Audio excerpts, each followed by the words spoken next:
I think first of all we should look at the realities and accept the realities. There is a big economic and social problem in Europe, and there is a declining, decreasing enthusiasm to take new members. On the other hand, there's a declining support for Turkish membership in Turkey itself.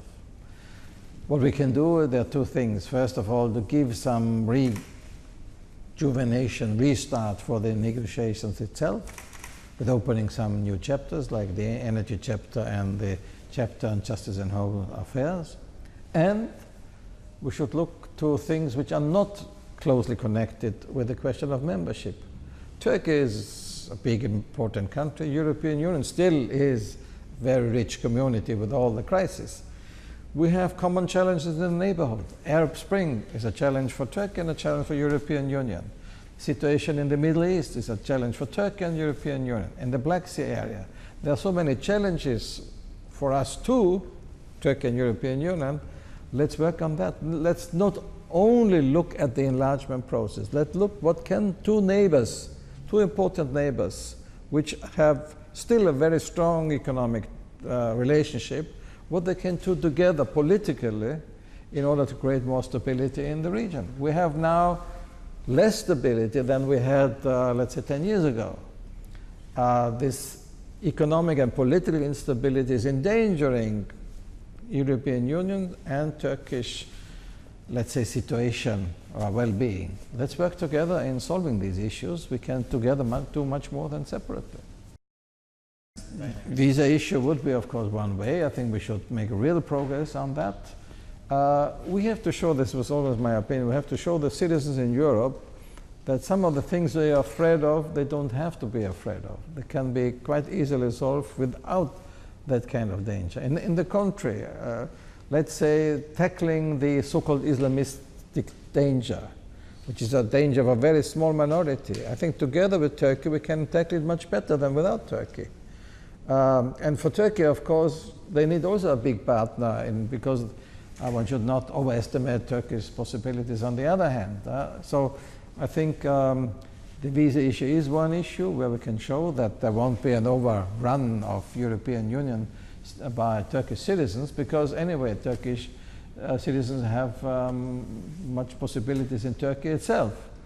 And we see, for example, if we look to Portugal and Spain, they were always afraid of immigration. Now many people have to emigrate.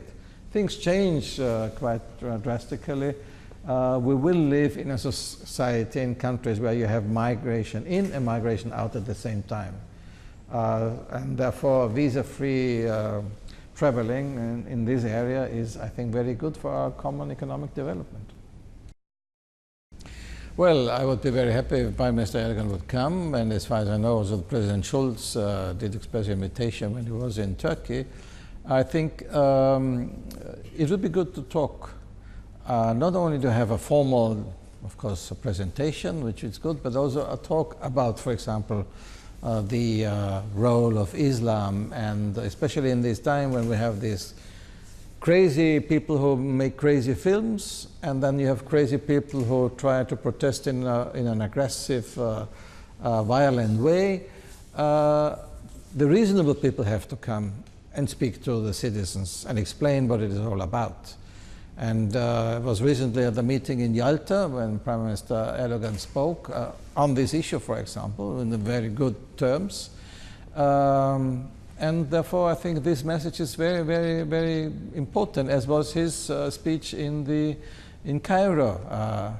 So I think these kind of messages are very important and have to be taken up in our societies of a modern Islam, which is, of course, in total combination with democratic values.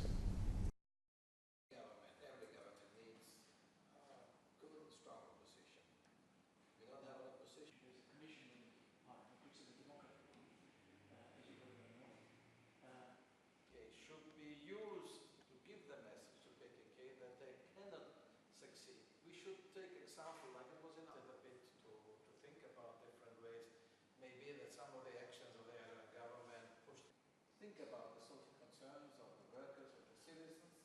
Think about solving